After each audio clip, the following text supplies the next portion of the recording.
안녕하세요. 저는 마이크로소프트 데이터 솔루션 엔지니어 백수지입니다.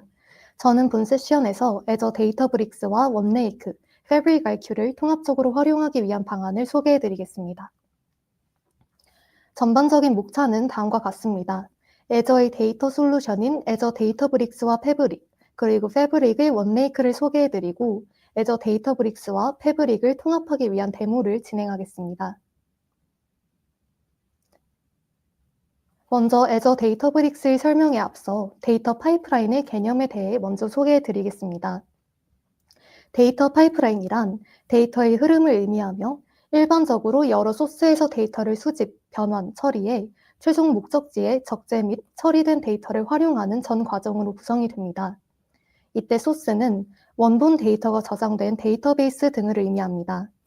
여러 소스에 흩어진 데이터를 파이프라인으로 가져오는 작업을 수집이라고 합니다. 정제는 데이터를 표준화된 형식과 구조로 변환하는 작업이며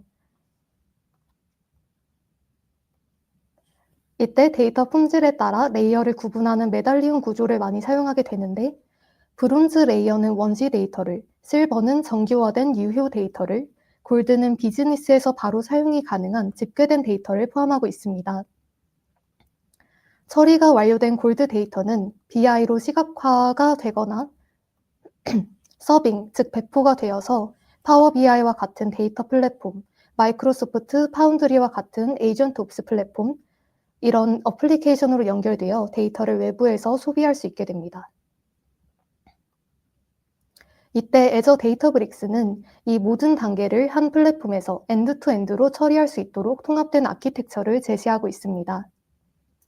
데이터브릭스는 이렇게 데이터 처리, 그리고 분석과 BI 및 AI 개발을 위한 통합 플랫폼이라고 생각하시면 됩니다. 이러한 엔드투엔드 아키텍처 위에 델타 레이크와 스파크 포톤 컴퓨트를 통한 성능, 그리고 유니티 카탈로그를 통한 거버넌스를 보장하고 있습니다. 델타 포맷이란 파케이 파일 위에 트랜잭션 로그를 추가한 것으로 이러한 델타 포맷 기반의 델타 레이크는 안정적인 저장, 버전 관리, 트랜잭션을 지원하는 오픈소스 스토리지입니다. 스팍은 대규모 데이터를 병렬로 처리하는 엔진이며 포톤은 스팍의 성능을 더욱 개선한 고속 엔진입니다.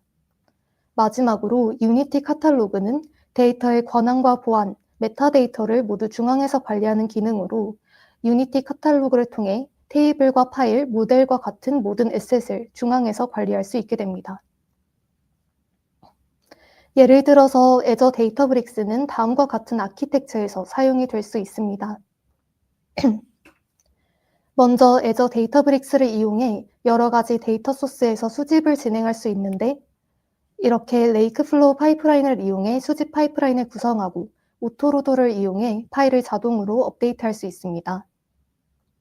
수집이 완료된 데이터는 메달리움 구조를 따라 변환이 되고 최종 정제가 완료된 골드 데이터는 데이터브릭스의 SQL 웨어하우스를 기반으로 쿼리될 수 있습니다.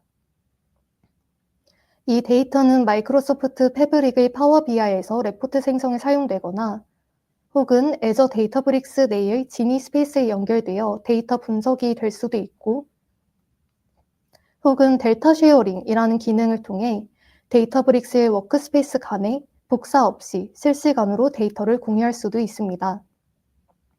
이때 특히 데이터브릭스는 마이크로소프트의 퍼스트 파티 서비스이기 때문에 이 엔드-투-엔드 파이프라인이 실행되는 동안 애저의 환경과 자연스럽게 통합될 수 있습니다. 예를 들어서 마이크로소프트의 엔트라 아이디는 권한과 보안 정책을 통합 관리하는 솔루션인데 애저 데이터브릭스에서도 이 엔트라 아이디를 기반으로 사용자 인증 및 정책을 적용할 수 있습니다. 이후 데모에서도 엔트라 아이디를 이용해 애저 데이터브릭스의 권한을 관리하는 실습이 포함되어 있습니다. 다음으로 마이크로소프트의 패브릭과 원레이크에 대해 소개해 드리겠습니다.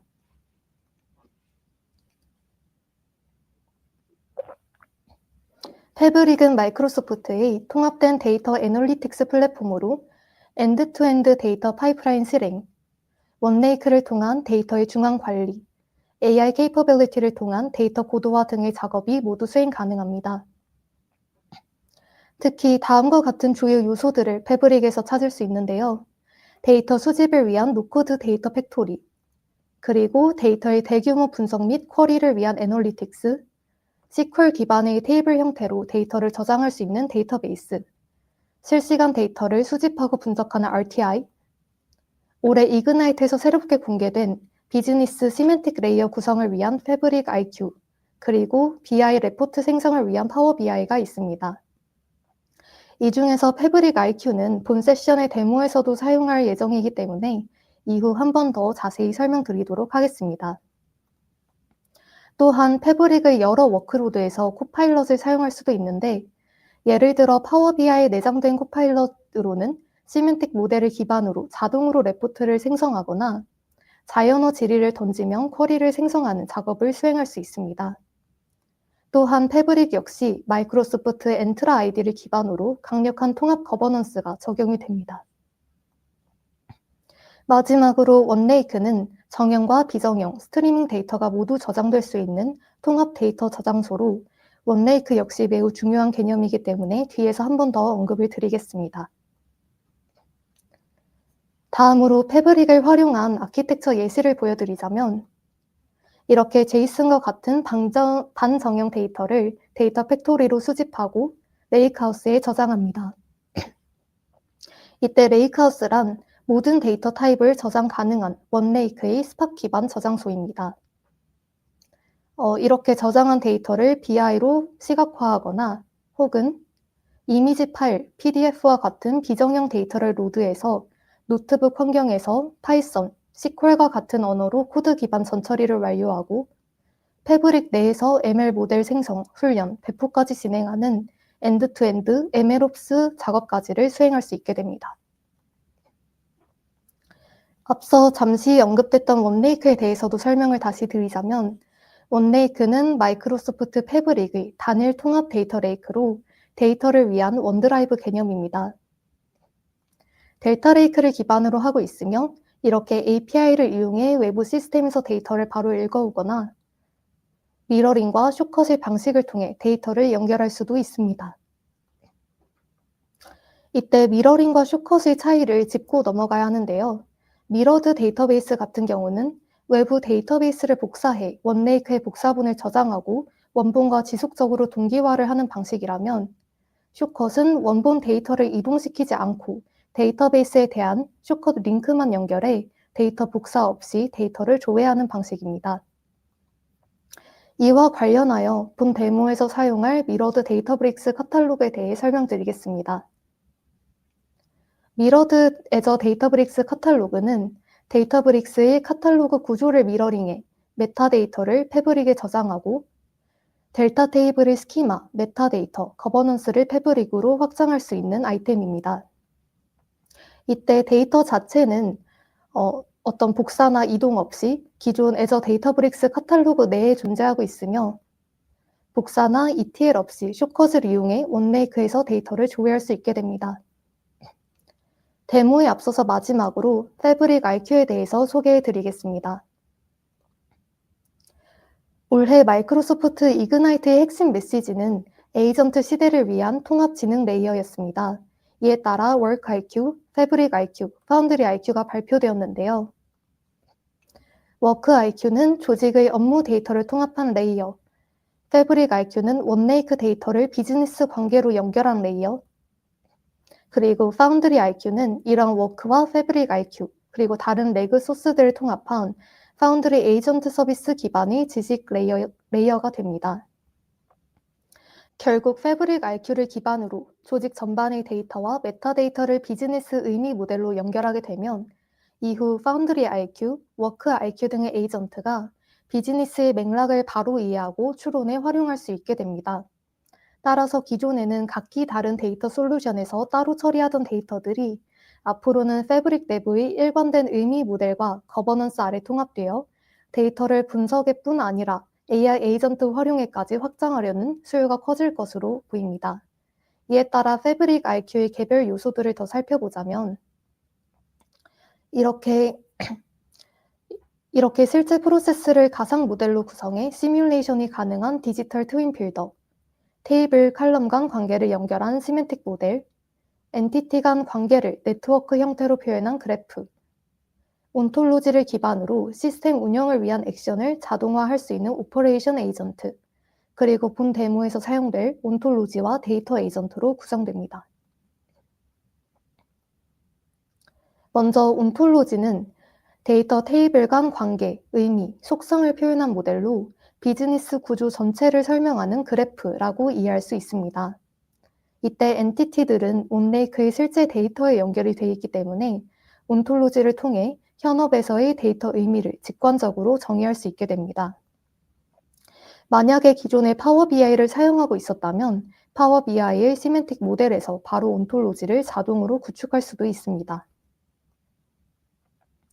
다음으로 데이터 에이전트는 유저가 자연어로 질문을 했을 때 에이전트에 연결된 데이터를 기반으로 쿼리를 생성 및 실행하고 결과를 분석해주는 에이전트입니다.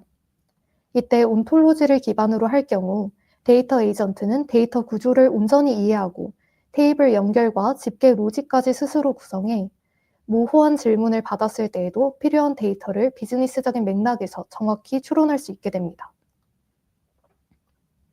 이제 방금 설명드렸던 애저 데이터브릭스와 원레이크, 그리고 패브릭 RQ가 실제로 어떻게 이어지는지 데모로 보여드리겠습니다. 오늘 데모에서는 데이터브릭스에서 처리한 데이터를 패브릭으로 연결하고 그 위에 패브릭 RQ의 온톨로지와 데이터 에이전트를 구성해 에이전트가 이해할 수 있는 의미 기반 데이터 레이어를 통합적으로 만들어가는 과정을 확인할 수 있습니다.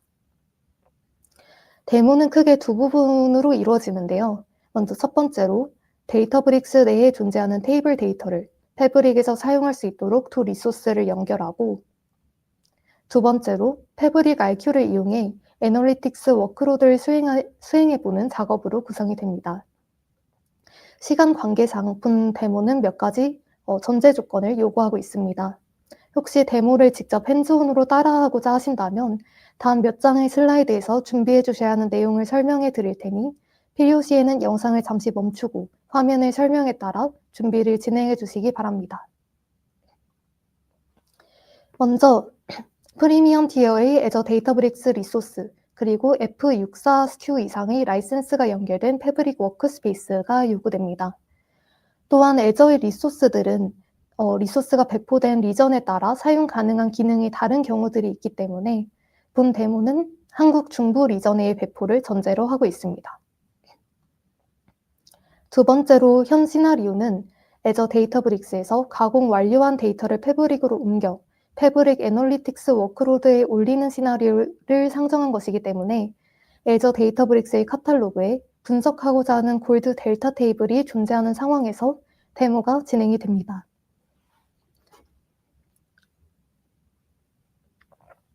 데이터는 화면의 GitHub 링크에서 다운 가능하며 다운받은 파일을 애저 데이터브릭스의 델타 테이블로 업로드하면 데이터 준비도 완료가 됩니다.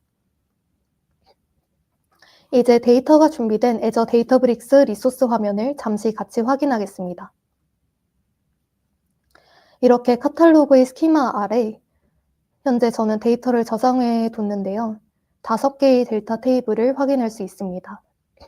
이 델타 테이블들은 데이터 파이프라인이 실행된 후의 골드 데이터라고 이해하시면 됩니다. 이렇게 상점의 리테일 데이터가 포함이 되어 있는 것을 확인할 수 있는데 상점, 그리고 상품, 날짜에 대한 디멘션 테이블, 그리고 상점별 판매 정보가 기록된 팩트 테이블, 마지막으로 상점별 냉동고 정보가 포함된 프리저 테이블로 구성이 되어 있습니다. 네, 이렇게 데이터가 구성되어 있는 모습을 확인했고요. 패브릭에서 이러한 데이터 테이블에 접근하기 위해서는 데이터브릭스 쪽에서 패브릭에 대해 적절한 권한을 부여하고 해당 권한을 기반으로 두 리소스를 연결해야 합니다. 이 권한 부여 그리고 연결 작업을 위해서는 서비스 프린시펄이라는 방법을 사용할 수 있습니다. 서비스 프린시펄이란 애저의 엔트라 아이디에 등록되는 어플리케이션 계정을 의미하는데요. 이 앱 계정은 애저에서 그 자체로 인증 권한을 갖고 사용자 대신 리소스에 접근할 수 있도록 해줍니다. 현재 데모에서 보이려는 애저 데이터브릭스와 패브릭 간 연결, 쇼컷 구성의 상황은 사람이 로그인한 상태를 전제로 하지 않는 백그라운드의 지속적이며 자동화된 연결을 필요로 하기 때문에 이런 서비스 프린시플의 방법을 사용하려는 것입니다. 이제 서비스 프린시플을 함께 생성해 보겠습니다. 애저의 포털에서 엔트라 아이디를 검색한 후에 이렇게 선택을 하시고요. 다음으로 앱 등록을 선택합니다. 새로운 등록을 하려고 하는데 새 등록을 누르신 다음에 이름만 지정하고 그리고 그 외의 내용은 디폴트 상태로 등록을 진행합니다. 저는 이렇게 미리 서비스 프린시플을 하나 만들어 뒀습니다. 생성된 앱에 들어가 보면 어플리케이션 아이디 그리고 테넌트 아이디가 보일 것인데 이 두 가지 항목을 나중에 연결해 사용하시게 됩니다. 다음으로 옆에 인증서 및 암호 항목을 선택하면 인증 시에 사용할 수 있는 비밀번호와 같은 클라이언트 시크릿을 만들 수 있습니다. 새 클라이언트 암호를 눌러 시크릿을 생성할 수 있는데 생성 시에는 값 혹은 value라는 항목이 노출됩니다. 이 값이 비밀번호와 같은 기능을 하게 되며 처음 생성을 한 순간에만 1회 확인이 가능하기 때문에 이때 바로 복사를 해두셔야 합니다. 이렇게 확인한 어플리케이션 아이디, 테넌트 아이디, 그리고 시크릿 값으로 이후 서비스 프린시플을 등록하고 인증에 사용할 수 있게 됩니다. 이렇게 생성한 서비스 프린시플이 저희의 애저 데이터브릭스 데이터에 접근할 수 있도록 이제 권한을 설정해 줘야 하는데요. 몇 개의 단계가 있는 관계로 이렇게 슬라이드의 설명을 모두 정리했으니 핸즈온으로 따라오고자 하신다면 슬라이드마다 잠시 멈추시고 과정을 진행하시면 되겠습니다. 먼저 이 슬라이드에 따라 애저 데이터브릭스에서 서비스 프린시플을 참조할 수 있도록 등록을 해주는 과정이 필요합니다. 애저 데이터브릭스 역시 애저의 서비스이기 때문에 엔트라 아이디에 등록된 앱 계정의 이름만으로도 저희는 쉽게 연결을 진행할 수가 있습니다. 다음으로 유저가 서비스 프린시플의 권한 범위를 수정할 수 있는 권한을 가질 수 있도록 부여를 해줘야 합니다. 이후 데이터에서 서비스 프린시플의 권한을 데이터에 대한 그 권한을 노트북에서 SQL로 부여할 것이기 때문에 다음으로는 해당 노트북이 위치할 워크스페이스에 서비스 프린시플이 접근할 수 있는 권한 역시 부여해야 합니다. 다음으로 이제 노트북 환경에서 서비스 프린시플이 카탈로그와 스키마에 접근하고 테이블을 선택할 수 있도록 권한을 부여하려고 합니다. 여기 화면에 있는 SQL 코드를 실행을 해주시면 되는데 이때 앱 아이디의 항목에는 서비스 프린시플을 등록하며 확인했던 자신의 클라이언트 아이디 값을 입력하면 되고 카탈로그 이름과 스키마 이름 역시 자신의 데이터브릭스에 지정된 이름으로 업데이트를 해주시면 됩니다. 다음으로 외부에서 카탈로그에 접근할 수 있도록 메타스토어 설정을 변경하고 이제 드디어 마지막으로 스토리지에 대한 RBAC을 설정함으로써 이후에 서비스 프린시플이 애저 데이터브릭스의 데이터에 실제로 접근할 수 있는 권한을 부여하면 모든 권한 부여가 완료가 됩니다. 네, 이 슬라이드까지 실행을 해주시면 이렇게 총 7단계를 거쳐 권한 부여를 완료할 수 있습니다. 이제 패브릭에서 미러드 카탈로그 아이템을 사용해 실제로 데이터를 연결해 보겠습니다. 패브릭 라이센스를 활성화한 상태에서 다음 과정을 진행할 수 있습니다.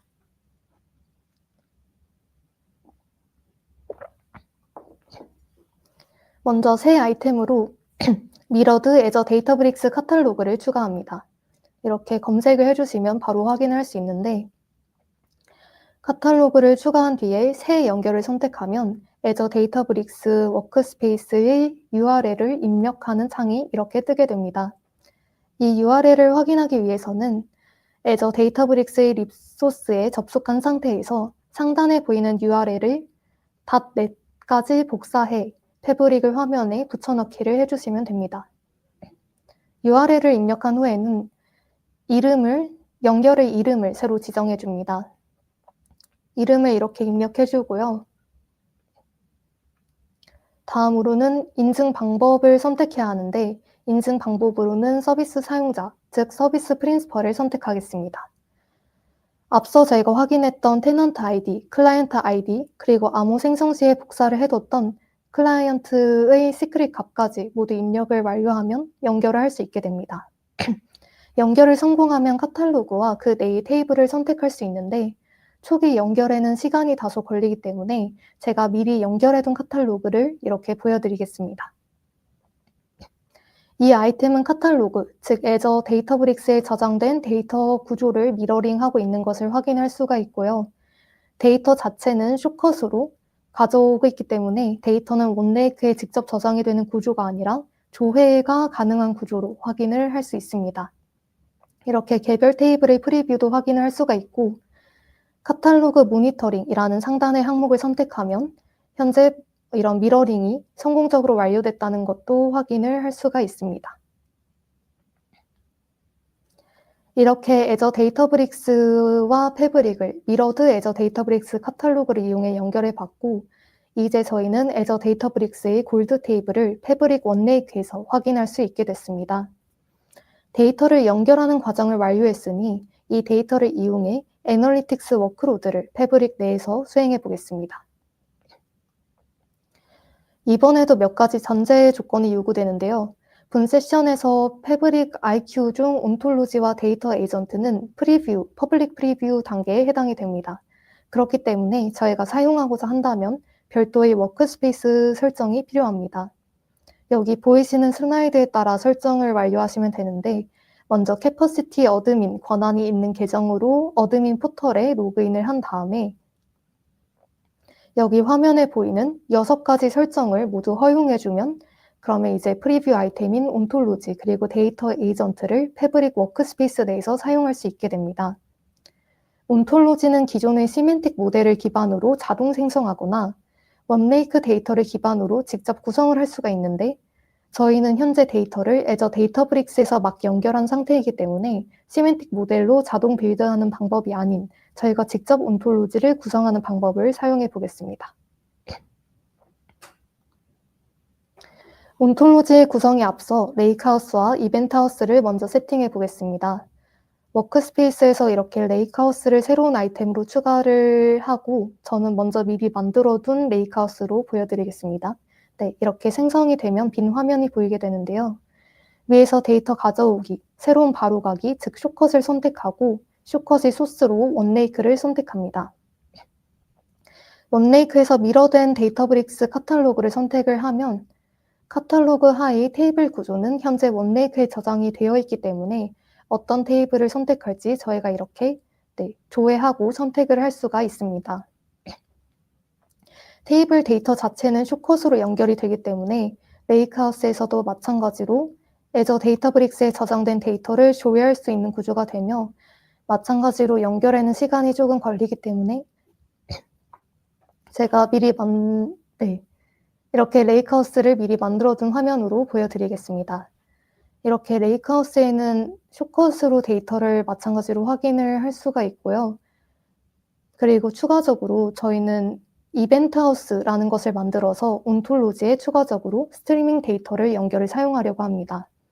이벤트하우스는 이렇게 설명에서 보이듯이 스트리밍 데이터에 가장 최적화된 구조로, 미리 만들어둔 이벤트하우스를 보자면 이렇게 KQL 데이터베이스가 하나 같이 배포가 되게 됩니다. 미리 만들어둔 이벤트하우스에 들어가 보면 이렇게 KQL 데이터베이스를 선택을 할 수가 있고, 여기에서 데이터를 추가할 수 있습니다.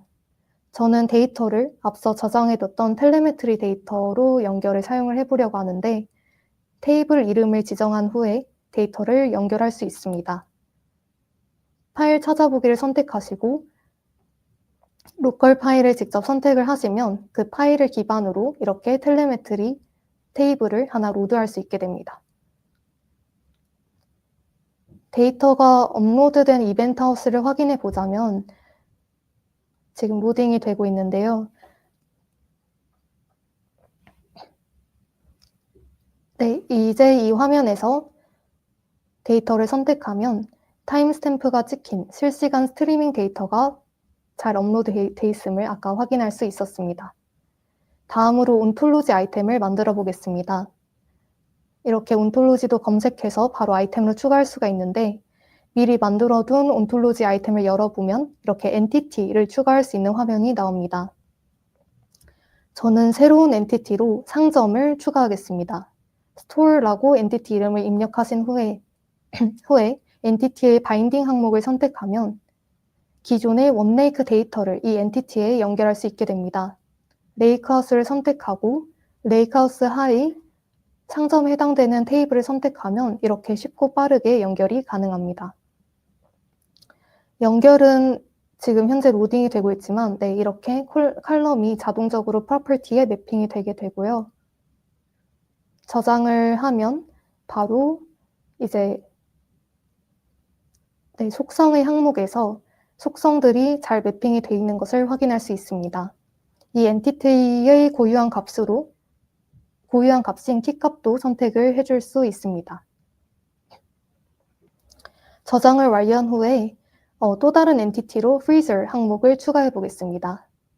freezer 항목 역시 기존 레이크하우스의 테이블을 바인딩 해줄 것인데요. 바인딩에서 같은 방법으로 레이크하우스를 선택, 그리고 레이크하우스 아래의 테이블을 선택한 후에 이렇게 저장을 하시고 마찬가지로 칼럼이 프로퍼티로 자동 매핑이 진행이 되게 됩니다. 이렇게 저장을 완료했는데 이번 freezer 엔티티에는 스태틱한 데이터 말고도 저희가 앞서 이벤트 하우스에서 로드한 스트리밍 데이터를 추가로 연결해 주려 합니다. 하나 더 데이터 바인딩을 선택을 해서 이번에는 이벤트 하우스를 선택하고 이벤트 하우스 아래에 텔레메트리 데이터를 선택하면 이번에는 데이터 안에 타임스탬프가 있기 때문에 이렇게 타임 시리즈로 연결이 되어 있는 것을 확인할 수가 있습니다. 이제 속성으로는 저희가 스태틱으로 자동 매핑된 값은 삭제를 해줘야 하는데 store id 같은 경우는 이미 freezer static 데이터에 있는 값이었고 그 아래의 freezer id는 스태틱과 텔레메트리 두 데이터의 연결 키이기 때문에 기존의 프로퍼티에 맞게 저희가 이 칼럼을 매핑을 해줘야 합니다. 그래서 칼럼을 선택한 후에 기존 freezer 데이터에 있었던 그 프로퍼티 값을 선택하면 제대로 매핑을 완료할 수가 있습니다. 다른 프로퍼티는 잘 매핑이 되어 있는 상태이니 바로 저장을 해주겠습니다.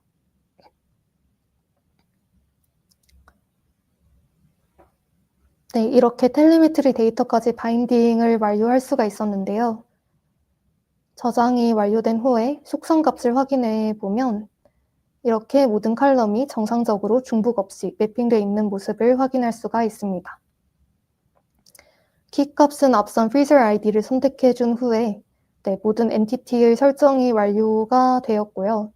이제 저희가 만든 두 가지 엔티티의 관계를 한번 설정해 보겠습니다. 미의 관계 추가를 선택을 하고 현재 저희 관계는 freezer는 store에서 사용하는 물건이기 때문에 관계 이름은 operate로 입력을 해줄 수 있고요.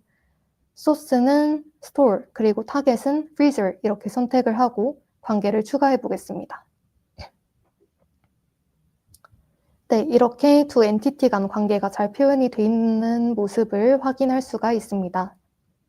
저희의 나머지 테이블, product, sales, date에 대해서도 엔티티를 등록하고 서로 관계를 모두 설정해야 하지만 시간이 걸리기 때문에 이렇게 미리 만들어진 온톨로지로 결과만 보여드리도록 하겠습니다.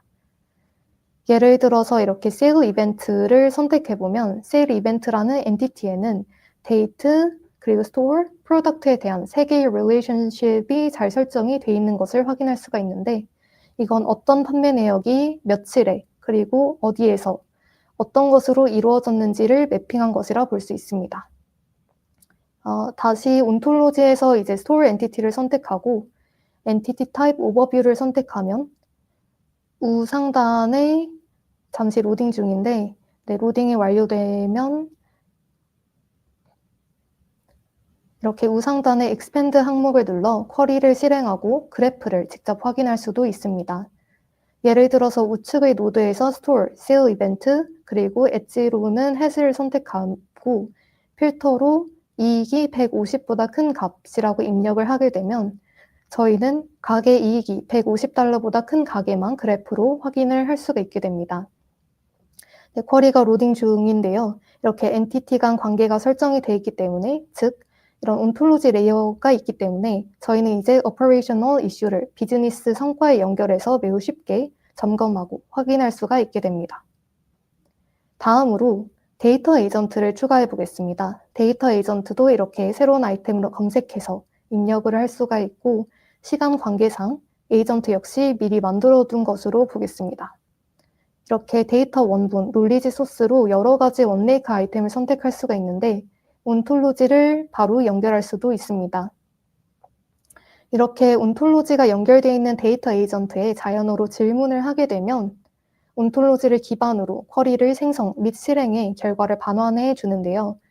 예를 들어서 앞서 저는 회사의 온도 그리고 일별 매출 간 상관관계를 묻는 질문을 한 상태이고 이 질문에 대해 에이전트가 온톨로지를 기반으로 답변을 해준 모습을 확인할 수 있습니다.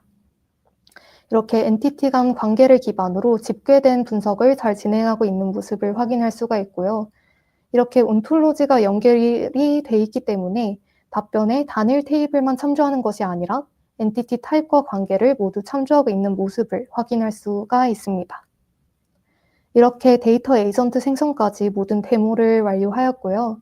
저희는 오늘 이그나이트에서 발표된 통합 지능 레이어라는 큰 흐름 속에서 애저 데이터브릭스의 데이터를 패브릭 내부에서 바로 에이전트가 활용할 수 있는 구조로 연결하는 방법을 데모로 확인할 수 있었습니다. 세션의 핵심은 3가지였는데요. 먼저 데이터브릭스의 유니티 카탈로그를 원레이크로 그대로 확장할 수 있다는 점, 패브릭 IQ가 이 데이터를 비즈니스 의미 모델, 그러니까 시멘틱 레이어로 연결할 수 있다는 점, 이렇게 연결된 온톨로지 위에서 데이터 에이전트가 자연어로 추론을 진행할 수 있다는 점이었습니다. 이 흐름은 기업 데이터 전체가 AI 에이전트의 이해 범위로 들어오는 첫 단계라고 이해하실 수 있습니다. 데이터를 이동시키지 않고 복사하지 않고 에이전트가 데이터를 해석하고 연결하고 설명하는 구조가 가능하다는 것입니다. 본 시나리오를 확장하면 이후 애전의 데이터 솔루션의 연동뿐 아니라 멀티클라우드를 원레이크로 통합해 패브릭 내에서 각 데이터가 연결이 되고 패브릭 IQ에서 파운드리와 M365까지의 모든 통합을 통해서 해당 흐름이 실제 업무에 적용되는 시나리오까지를 저희는 고려해 볼 수 있을 것 같습니다. 네, 여기까지 데모와 세션이 완료가 되었고요. 세션에 대한 피드백은 화면에 QR코드를 스캔해 남겨주시면 감사하겠습니다. 감사합니다.